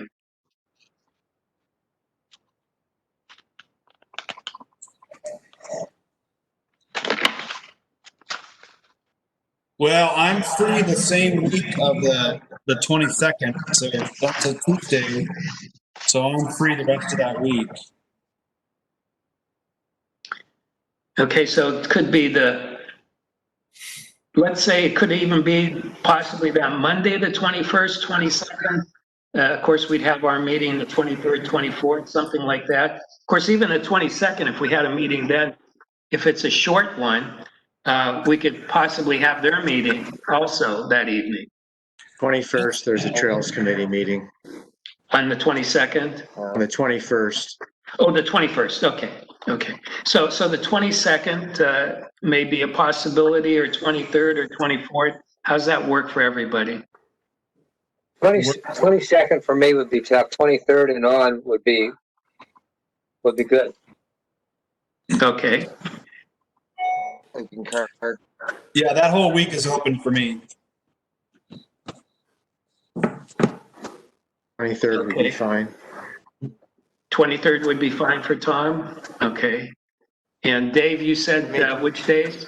Yeah, that's fine for me. That works for them. Any three of those? Yep. Okay. And then Richard? I should be available. Okay. And then Tom, other than the 23rd, any other days work? The 24th would work for me as well. Okay. And how about the 22nd? I know Jack said it's questionable. Is that a good day for you or not, Tom? If our city council meeting was short, otherwise I'd prefer not to do it on the 22nd. Oh, okay. But okay. If we had one agenda item on the 22nd, it's approving we've already approved the plan for the photovoltaic array, so I would be fine with something short after that. Okay. What time are you talking about, Eli? I don't know. We can suggest times to them, possibly even in the afternoon if you guys would like, rather than having to wait until the evening. Otherwise, we can say the evening. What's that? I have a job that I have to be at. That's what I gotta do. Okay. So basically talking about like 6 o'clock? Okay. I could do the city council meeting, at 5 or whatever, if it's the 22nd, and then the other one at 6. That would, okay. That would Okay. work. That too. Okay. That's really low for me. So 6 o'clock. And then Jack, are you available, you think, possibly on the 22nd or not? Oh, if you're gonna do it that late, that's not a problem. We have a meeting plan. Okay. Okay, so I'll suggest to them the 22nd, 23rd, or 24th at 6 o'clock. Okay. Okay. So we'll keep this discussion open on other agenda items as they come up. I think we've got something to work with. I would like us to move into the closed session. Okay. So I'm going to close the regularly scheduled meeting, and then we're going to move into closed session. So thank you very much for those who attended. Yeah, and I'll start the meeting in a little bit. In a couple minutes, I'll start one. Okay. We have to start a new meeting. Thank you. Eli, are you sending out a new email? Well, hold on and let me see if, Gabe is still there. Gabe, what do you suggest we do? Just give me about, and then I'll send you all the 6 of you an invitation to join. Why don't we just ask Richard and Steve and Access Humboldt to leave? Well, I think it would be cleaner if we don't have it on this, because maybe someone else could come back on. Yeah, no, okay. This meeting and I'll start a new one. Okay. Okay, great. Thanks, everybody. Email for Okay, bye. All right, see you in a second.